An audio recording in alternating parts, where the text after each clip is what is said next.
À présent, le psaume 140, le verset 11. La Bible déclare ceci, que des charbons ardents soient jetés sur eux, qu'ils les précipitent dans le feu, dans des abîmes d'où ils ne se relèvent plus.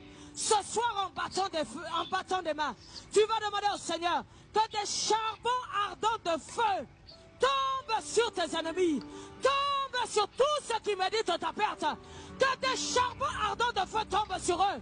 Ce soir, là où ils font des imprécations contre toi, dans le monde pandémonium, que le feu de Dieu les localise.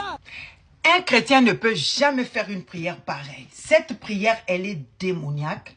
Cette prière ouvre la porte, oui, aux forces spirituelles pour t'envahir. Cette prière est anti-biblique. Cette prière, Dieu n'agira jamais avec une prière pareille. Du reste, ce sont des prières qui se font la nuit. Donc cette prière vous livre dans les mondes des ténèbres, les amis.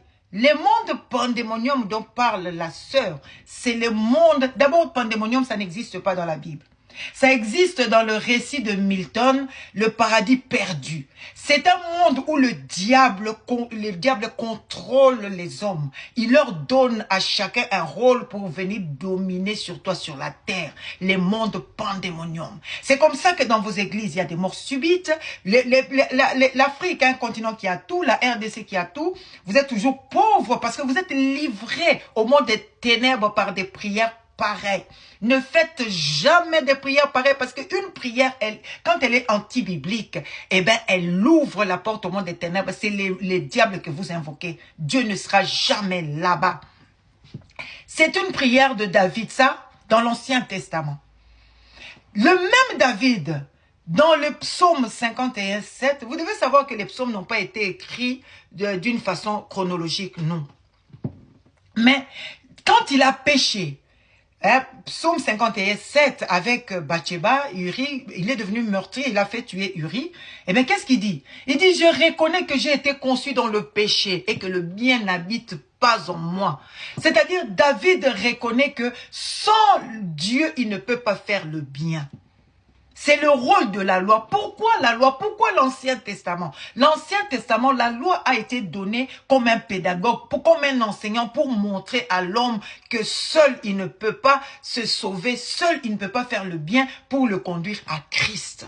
D'où la grâce. Je vous ai parlé des dispensations. Maintenant, nous sommes dans la dispensation de la grâce. Dans la dispensation de la grâce, Dieu va agir par la loi de la grâce et de l'amour.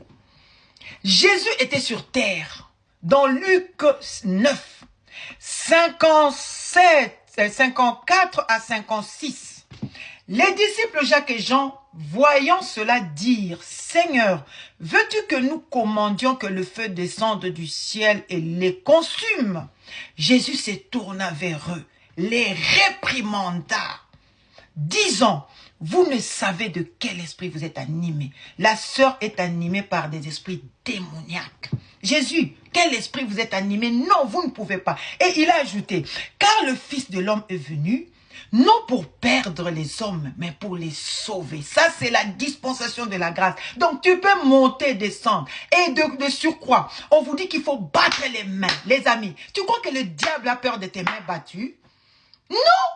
Le diable, pour qu'il ne vienne pas, parce qu'il tente tout le monde, la Bible dit, il rôde pour trouver des failles et des fissures. Et bien, pour que, quand il vient chez toi, il te trouve debout, il faut que tu sois rempli du Saint-Esprit, que tu vives une vie de sanctification.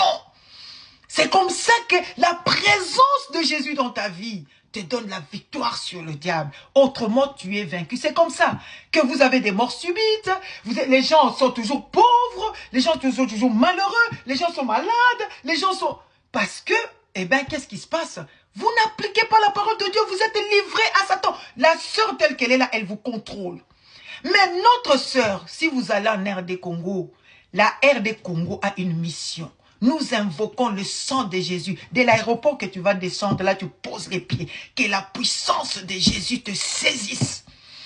Et que la puissance de Jésus, le sang de Jésus, où que tu sers, où que tu vas entrer en RD Congo, quelle que soit la frontière, que le sang de Jésus, la puissance de Jésus te saisisse. Parce que ce peuple-là doit être libéré pour servir Dieu. Alors, la Bible dit ceci. Tu veux que les charbons ardents soient sur les têtes des ennemis, mais ouais, la parole de Dieu dit tout. Romains 12, 20 à 21. Si ton ennemi a faim, donne-lui à manger. S'il a soif, donne-lui à boire. Car en agissant ainsi, ce sont des charbons ardents que tu amasses sur sa tête. Oui, Kagame a amassé des charbons ardents. Parce que le président de la RD Congo, on lui dit, et quand il entre au pouvoir, il dit Kagame c'est mon frère. Il veut faire l'amitié avec Kagame. Après, Kagame se voit qu'il est malin, il va tout détruire. On lui pose la question, il dit le mot que tu aimes le plus, il dit l'amour. Donc aujourd'hui, si nous prions, nous autres, nous prions, même pour la RDC, nous prions, parce que Dieu a vu qu'il applique la parole de Dieu. Dieu est toujours derrière sa parole pour l'accomplir. Dieu n'est pas derrière la parole de ton pasteur, toujours derrière sa parole. Écoutez ce que dit la parole de Dieu. On dit tapez les mains. Jésus, la Bible dit ceci. Vous n'avez pas à lutter contre la chair et le sang, mais vous avez à lutter contre les prêtres d'Éphésiens. Dans le livre d'Éphésiens 6, je pense... Eh bien, 6, 12. Car nous n'avons pas à lutter contre la chair et le sang, mais contre les autorités, contre les princes de ce monde des ténèbres, contre les esprits méchants dans les lieux célestes. Ton ennemi, c'est pas ta tante, non. Ton bonheur va dépendre de ta crainte de Dieu, la marche avec le Seigneur. Ton ennemi, c'est pas ton oncle, non. C'est pas ta cousine, non. Quoi qu'il te fasse du mal, toi, tu as le devoir d'appliquer la parole de Dieu, l'amour. Et tu verras que ce sont des charbons ardents que tu vas amasser sur leur tête. Le diable ne résiste pas à cela. Ici, l'apôtre Paul décrit 4 niveaux hiérarchiques de puissance. Je vous expliquerai plus tard. Les amis, le monde des pandémonium, c'est un monde démoniaque. C'est un livre. Hein, ce mot-là vient d'un certain Milton en 1667. Le paradis perdu. Il a parlé de ce monde-là. Mais les satanistes, les francs-maçons sont dans ce monde-là. C'est là-bas qu'ils prennent le pouvoir. Faites très attention. En invoquant cela, vous invitez les diables.